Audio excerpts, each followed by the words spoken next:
¿Qué tal? Qué gusto que estás nuevamente el día de hoy con nosotros. Todos los pastores aquí presentes, lo único que deseamos es que tú crezcas, que tu fe se fundamente en la palabra y todo el equipo que hay detrás de nosotros, que son los de multimedia, maquillaje, te podría mencionar muchos, estamos haciendo esto por ti. ¿Para qué? Para que tu fe se fundamente en Cristo, para que tú sepas quién eres tú en Cristo y quién es el Dios al cual tú has creído. El día de hoy, como siempre, me acompaña mi bella, hermosa esposa, Hilda Basabe. Y bueno, estamos aquí para hablar del libro de Hebreos, como lo hemos estado ¿El haciendo. libro de Hebreos o de Hebrios? No, por Perdón, favor. perdón.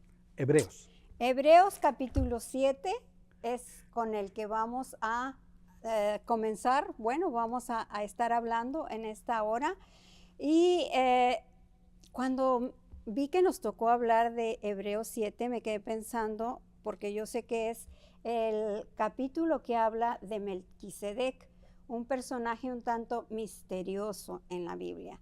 Me quedé pensando en Melquisedec y en lo que él significa, lo que representa, todo lo que es, así que se me hace muy interesante, se me hizo así como que, wow, qué bien, que vamos a hablar de esto.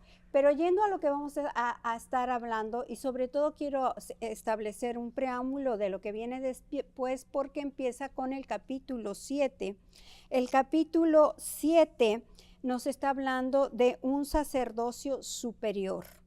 Ahí empieza un sacerdocio superior que empieza precisamente con Melquisedec.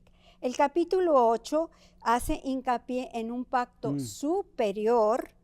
El capítulo 9 habla de un santuario superior y el 10 concluye hablando del sacrificio superior de Cristo.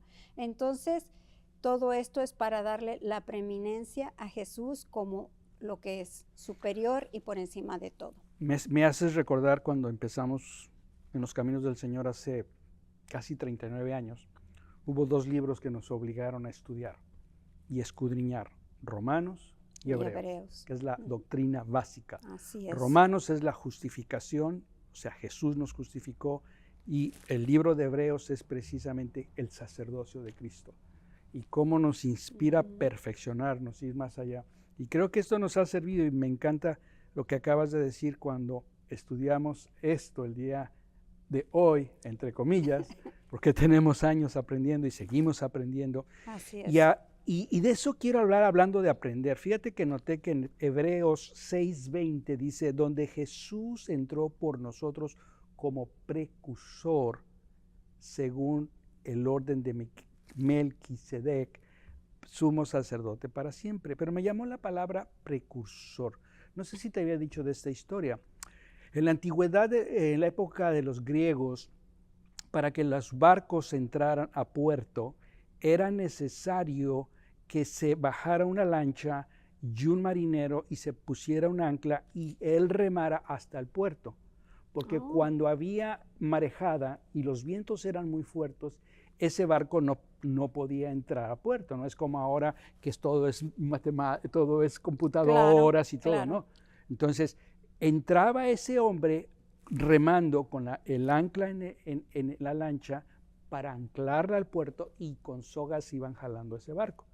A ese hombre se le llamaba precursor precisamente. O sea, entró a puerto antes del barco para jalar puerto. Okay. Ahora, ¿a dónde voy con esto? Es exactamente lo que hizo Jesús. Entró al lugar santísimo para llevarnos a puerto seguro. Y me encantó esto porque me dio una idea de lo que exactamente hizo Jesús. ¿Sí? Fue su función de sumo sacerdote según Melquisedec. Por eso, cuando empieza el capítulo 7, ya entrando al capítulo 7, dice, porque este Melquisedec, rey de Salem, sacerdote del Dios Altísimo, el cual salió al encuentro de Abraham cuando regresaba de la matanza, y tú puedes leerlo del 1 al 7, y es interesante porque aquí, si tú observas en el versículo 1 dice rey y sacerdote. Hasta el día de hoy, ningún sacerdote tiene la función de político o rey. O es sacerdote. Sí, en el Antiguo Testamento Era lo mismo. era lo mismo, exactamente. O Ujú. sea, los reyes eran unos, era una línea, pero los sacerdotes venían completamente de otra línea, venían de la descendencia de Leví. ¿Cómo surgió esa descendencia de Leví? Cuéntame. Esa descendencia de Leví surgió porque ahora sí que Aarón, el primer sacerdote, pertenecía a esa tribu y de ahí ya quedó, dicho a manera muy rápida y muy sencilla, quedó marcado que él seguiría, de su descendencia se levantarían los sacerdotes. O sea que, como diríamos, la chusma no entra. O sea, solo la crema y nata podían ser sacerdotes. Bueno, Estoy hablando en lenguaje popular. no, y venía realmente por genealogía, por herencia, era por familia.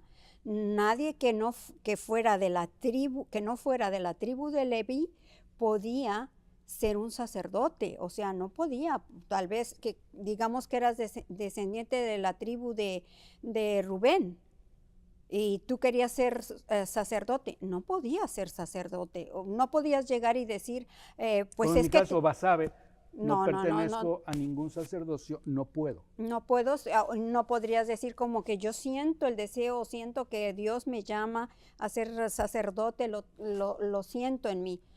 No se podía. O eras de la tribu de Leví para ser sacerdote o no podías tener parte en el sacerdocio. Siguiendo tu línea de pensamiento, qué interesante es lo que Cristo hace, porque nos llama. ¿A qué? A precisamente ser sacerdotes. Ujú. En casa. No necesariamente a veces una iglesia o un pastor, es en casa. Por eso cuando habla de Melquisedec, dice que no tiene genealogía. Qué interesante. Y ahí es a donde dices, ¿cómo? ¿Cómo que no tiene de genealogía? Entonces, ¿quién es Melquisedec? Así es. Melquisedec es rey de Salem, sacerdote del Dios Altísimo, o sea, Dios mismo lo pone, y tú lo puedes empezar a ver desde el libro Génesis, capítulo 14, incluso en el Salmo 110, ya está mencionando, aquí estamos en el libro de Hebreos, ¿ok? Estamos en el Nuevo Testamento. Sin embargo, en el Antiguo Testamento, desde el Génesis 14, Salmo 110, ya está mencionando el Señor acerca de Melquisedec, lo cual es rey de justicia, rey de paz, por eso es Salem, de Jerusalén, y es sin genealogía, Shalom. Entonces, qué increíble que cuando tú analizas la escritura en el versículo 1, dice que salió al encuentro de Abraham. Ahora, Abraham venía de haber derrotado a 4 reyes que eran muy poderosos. Vete y te animo, léelo en Génesis 12, 13.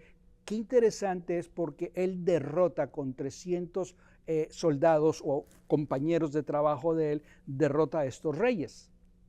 Pero lo interesante es que Abraham, aquí no era Abraham, era Abraham, no tenía la promesa. Aún no había cambiado, tenía una promesa, que era, Dios lo iba a bendecir. Y que en esa bendición, sí, él lo iba a levantar grandemente, pero no tenía una genealogía, no tenía una herencia. Pero después de que encuentra a Melquisedec, me llama mucho la atención que al diezmar, Melquisedec lo bendice y le da la herencia, le da la promesa que será padre y le cambia el nombre. Sí, después ya Dios no se es presenta. Abraham, ahora es Abraham. Abraham. Pero aquí yo quiero hacer un pensamiento y quiero dejarte pensar. Abraham tenía una promesa, pero hasta que se encuentra con Melquisedec, tiene la bendición.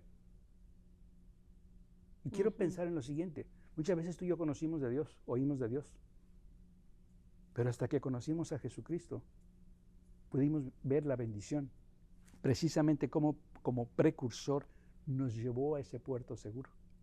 Definitivamente. Y ahí es a donde está la obra tan increíble que Él hizo como sacerdote de llevarnos a ese puerto y simplemente saber que Él es el sumo sacerdote que entró a la presencia de Dios, al lugar santísimo. Así es. Porque recordarás que ya se ha estudiado en otros capítulos acerca del lugar santo, lugar santísimo, etc. Así es.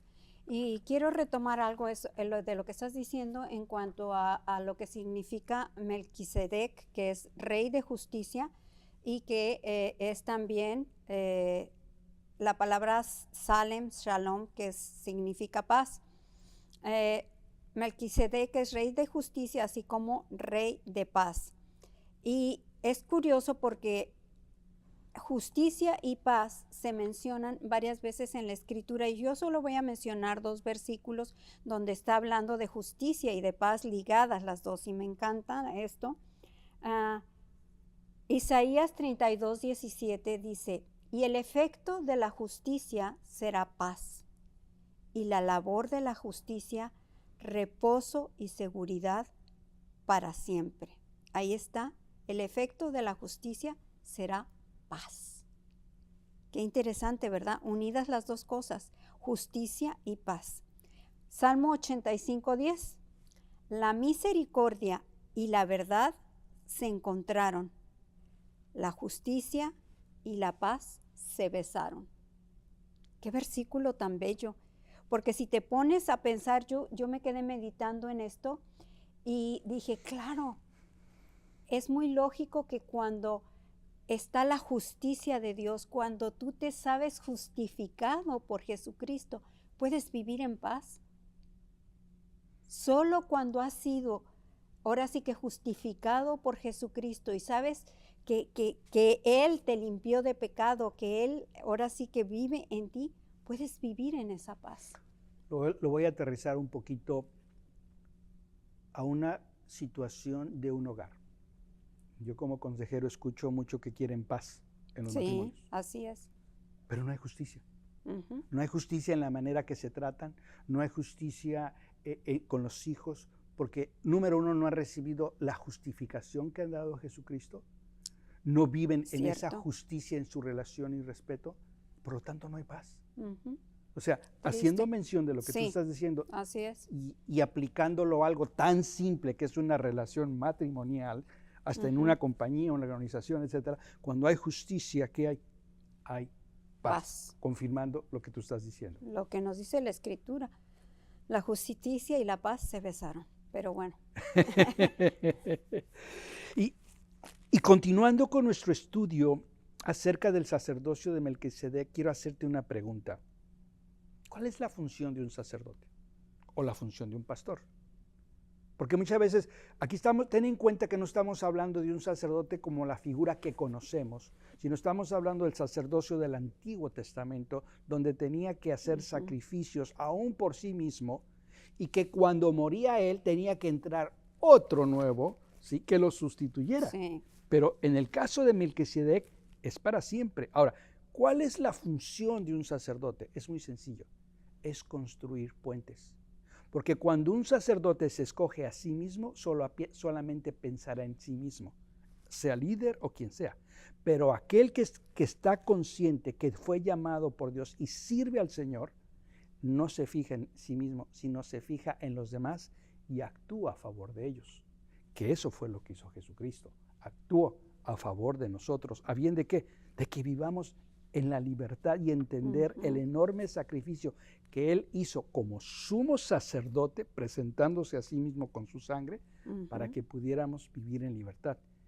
El punto importante es cómo lograr comprender dentro de nosotros que ya está dado en Cristo. Ese ha sido mi interrogante por mucho tiempo, porque queremos comprenderlo, queremos analizarlo, cuando en realidad solamente tenemos que ver y escudriñar la Escritura de lo que Él ya hizo y entrar en esa paz. Quiero leer un poquito lo que es los versículos 11 al 14, me quedé así como que en pausa.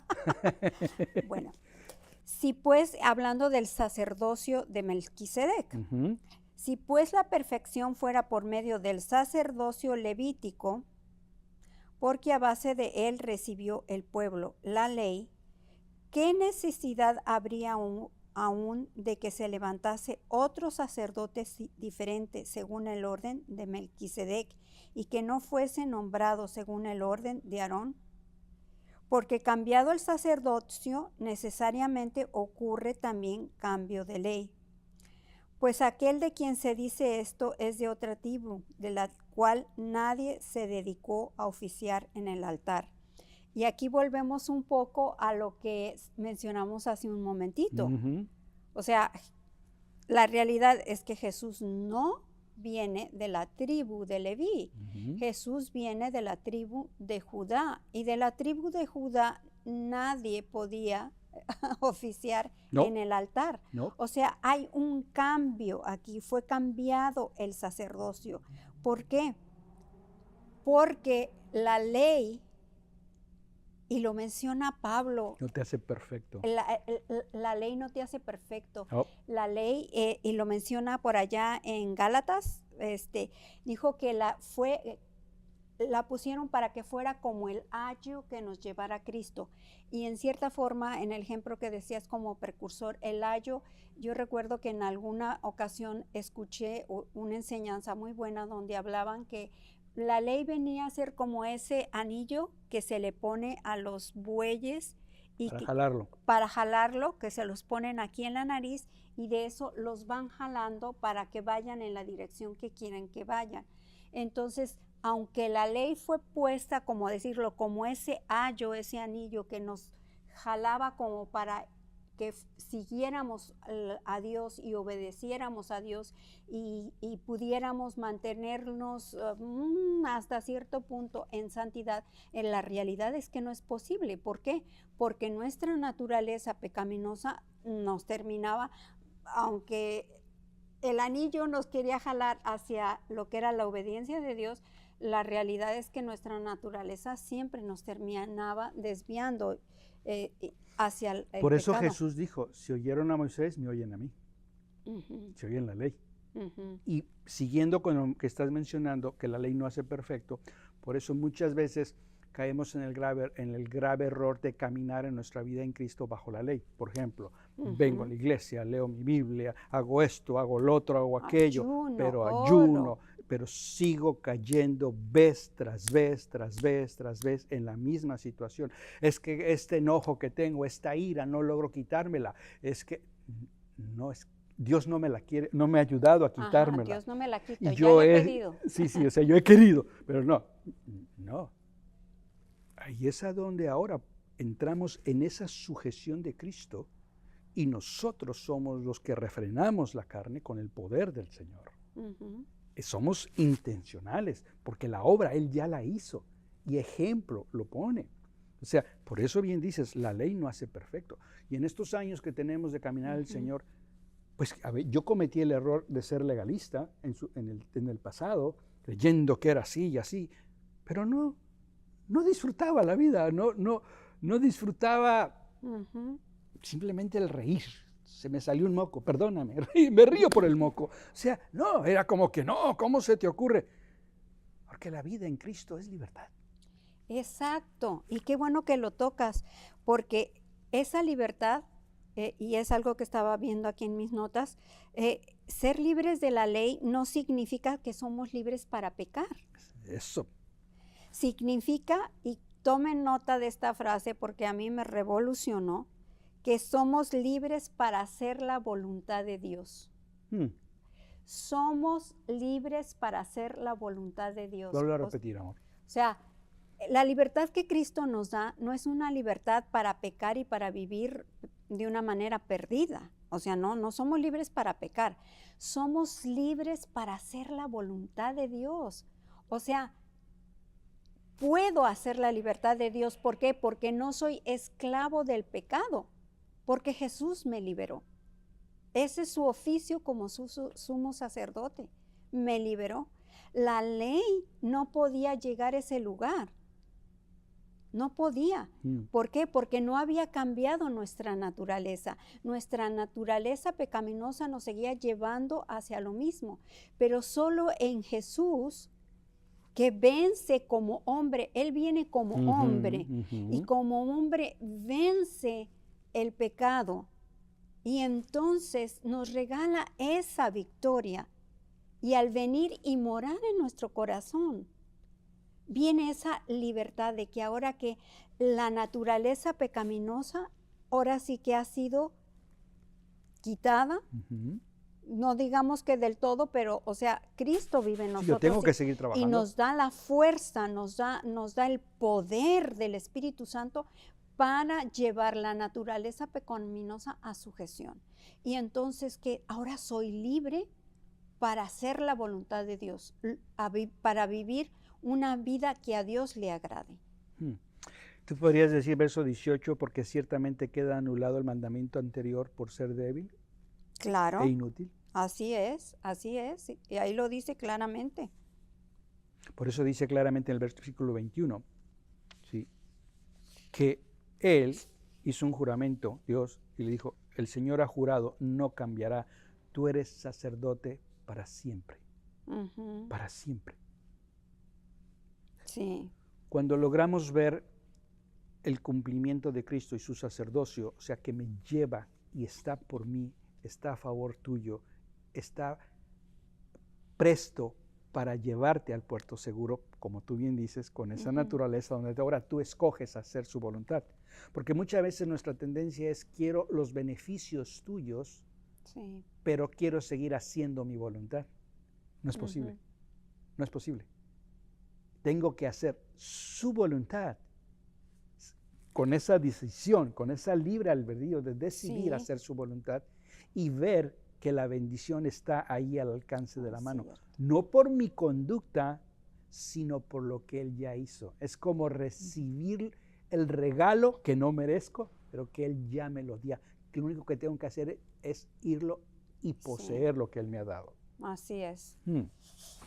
Y yendo un poquito, mira, haciendo hincapié en esto que estamos hablando, en el verso 18 me voy a regresar un poquitito.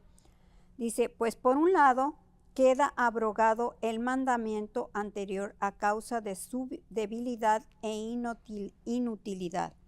O sea, nos estamos regresando a que la ley no era débil y no era perfecta. Pero ese mandamiento de seguir la ley fue abrogado. Significa que ese sacerdocio, el sacerdocio levítico, el sacerdocio según Aarón. Aarón, fue abolido. ¿Y eso qué quiere decir? Que fue quitado. Pero nadie puede abolir el poder de una vida indestructible, como lo dice aquí mismo en Hebreos. ¿Hasta dónde de 7. alguna manera se tiene esa mentalidad todavía de ese sacerdote esperando que nos redima y que seamos escuchados por Dios a través de esa figura? Ni una figura sacerdotal, En cierta manera, en cierta sin manera. hablar de ninguna u otra denominación, sino en términos generales. Claro.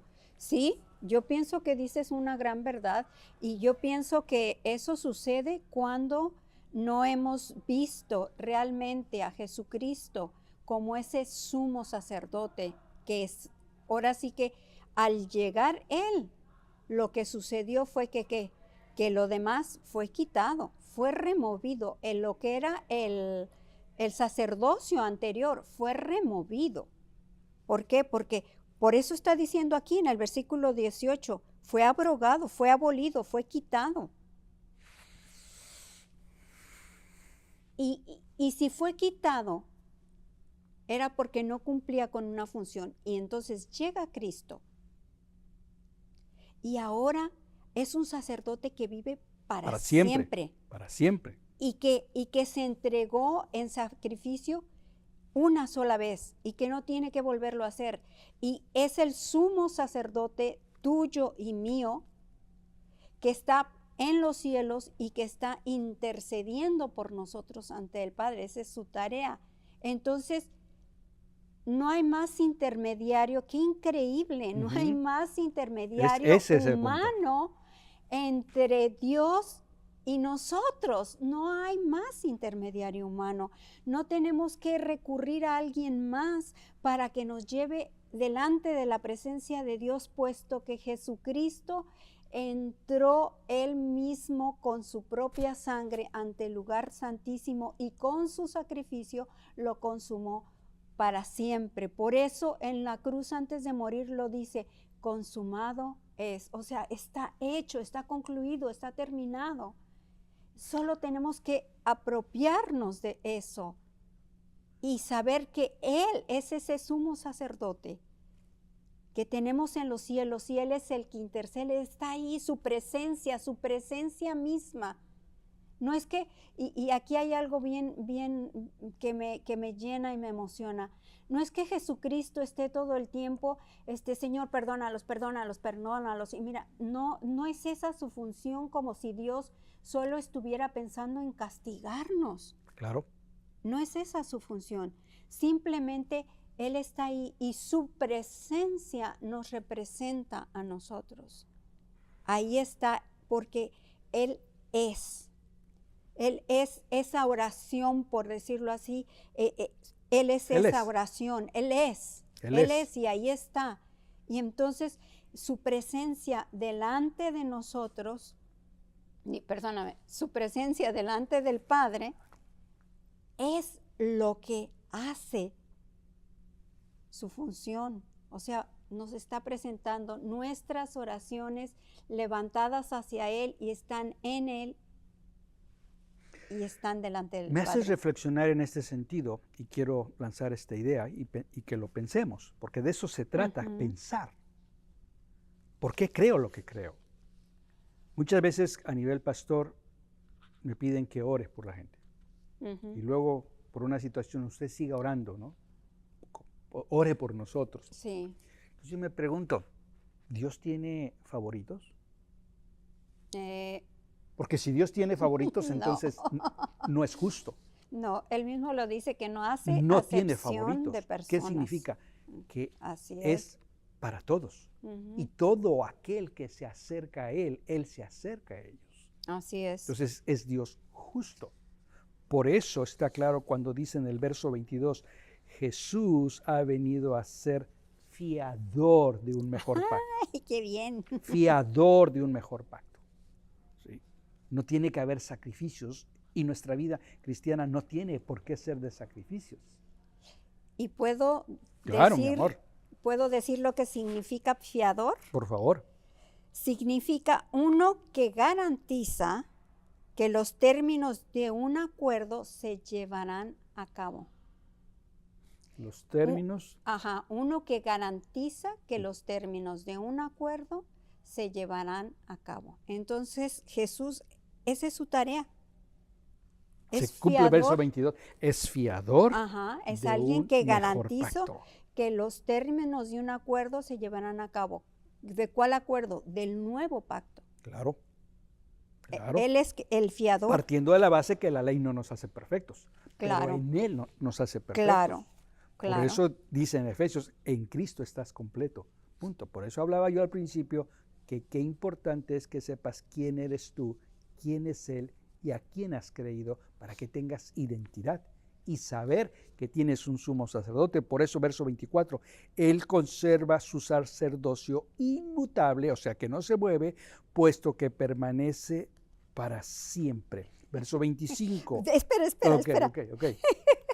Espera, es que acabas de decir la palabra inmutable, y es que el significado de las palabras es tan importante. Por algo fue Pablo quien lo dijo, ¿no? Erráis ignorando el poder de las palabras. Exactamente. Y yo era de esos ignorantes. Ok, entonces la palabra inmutable encierra la idea de válido e inalterable. O sea, que el sacerdocio celestial de Jesús es válido e inalterable. ¿Qué nos dice eso? Que en medio de este mundo cambiante e inestable podemos tener esa seguridad de que su sacerdocio es válido y es inalterable. Y se cumple lo que dice el 25, por lo cual es poderoso para salvar para siempre a los que por medio de él se acercan a ¿quién? A Dios. A Dios. Puesto que vive perpetuamente para interceder Ujú. por ellos. Porque convenía que tuviéramos tal sumo Así sacerdote, es. santo, inocente, inmaculado, apartado de los pecadores, exaltado más allá de los cielos. Y aquí quiero hacer un poquito de énfasis en las características. Santo. ¿Sí? Ujú. La palabra simple significa que cumple las obligaciones divinas, las demandas, ¿sí? Ujú. En carácter como en desempeño. Y muchas Sí, veces ahí es donde fallamos, en el desempeño o en el carácter de comportarnos en como el Cristo. carácter, exactamente. Porque carácter no es el cállate. No, no, ese no es carácter, ese es falta de carácter, es Ujú. dominio propio. Inocente es simple y sencillamente que es libre de toda malicia y de todo engaño. Yo en mis años de Sin juventud, culpa. sin Ujú. culpa, porque en Ujú. mis años de juventud se mete uno en cada cosa que ahora toma ciertas palabras o ciertas situaciones en doble sentido porque hay malicia o hay engaño. Ujú. Pero Claro. cuando hay inocencia como un niño, Ujú. no hay malicia, no hay engaño. Qué importante, por eso se cumple lo que dice Romanos 12:2, Señor, renueva mi mente, Ujú. renueva mi mente con tu palabra. ¿Para qué? Para que podamos ver a ser como niños, sin malicia y sin engaño. Y aquí el Antiguo Testamento, vemos que los sacerdotes del Antiguo Testamento no tenían falta de carácter y no eran como Jesucristo. O sea, ellos tenían primero que presentar sacrificio por su propio pecado para después poder presentar sacrificio por el pecado del pueblo. Y como estás diciendo, Jesús ahora sí que inocente, es decir, sin culpa, Ujú. fue sin mancha, Sin que mancha. quiere decir sin pecado. Solo Jesús tiene esas características. Lo que más me llama la atención es que él estuvo rodeado de pecadores, pero nunca se contaminó. Ahí la clave. Por eso es apartado de los pecadores. Estoy con ellos, por ellos, pero no me contamino con ellos, Exacto. porque es libre de ese pecado. Ujú. Ahora, ¿podemos vivir así? Claro. Porque esa es la pregunta. Se habla Claro. mucho de Cristo, pero ¿puedo vivir así? La respuesta es sí, Sí. definitivamente sí. Para eso murió él. Por eso dice que seamos sal y seamos luz en Ujú. medio de la oscuridad. Así es. Ah, ¿qué otra cosa iba a decir aquí que tengo que era importante? Que él no se aisló. Jamás. No se aisló para no contaminarse. No. Anduvo entre la gente y no se contaminó y no pecó. Y él no está apartado de la gente a quien ministra. No. Aún estando Judas junto a él. Así es. Aún Así estando es, así Judas es. ahí cerca de él. Así es. Lo último que quiero decir y que me impresionó mucho fue pensar que Jesús no solo es el sumo sacerdote que intercede y que hace su tarea por nosotros, sino también Jesús es a la vez en sí mismo el sacrificio. El Antiguo Testamento, los sacerdotes presentaban ahora sí que cordero sin mancha. Y Jesús mismo fue el cordero que se ofrecía, el sacrificio que se ofrecía y el sumo sacerdote que lo lleva a cabo todo. Por eso dice el verso 28 y que aquí cerramos, porque la ley designa como sumos sacerdotes a hombres débiles. Ujú. Pero la palabra de juramento que vino después de la ley designa al Hijo hecho perfecto para siempre. Amén. Amén. Yo quiero dejarte con esta pregunta. Si tú lees la escritura, en el pueblo de Israel fue llevado cautivo a Babilonia o muchas veces destruido por su desobediencia. No pasó él por alto la desobediencia. Y yo me pregunto, ¿pasará por alto cuando nos mantenemos ajenos o ignorantes a lo que Cristo hizo y no viviendo de acuerdo a su voluntad? Yo quiero dejarte nada más esa pregunta.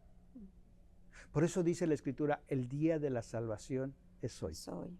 El día propicio es hoy. Yo te agradezco no solo que nos acompañes en recibirle a Cristo, sino que ahora te des la oportunidad tú mismo de escudriñar si lo que está escrito aquí es verdad.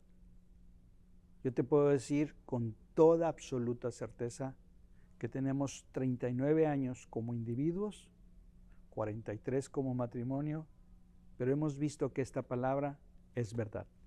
Y que bien dijo Jesús, no solo de pan vive el hombre, sino de toda palabra que sale de la boca de Dios.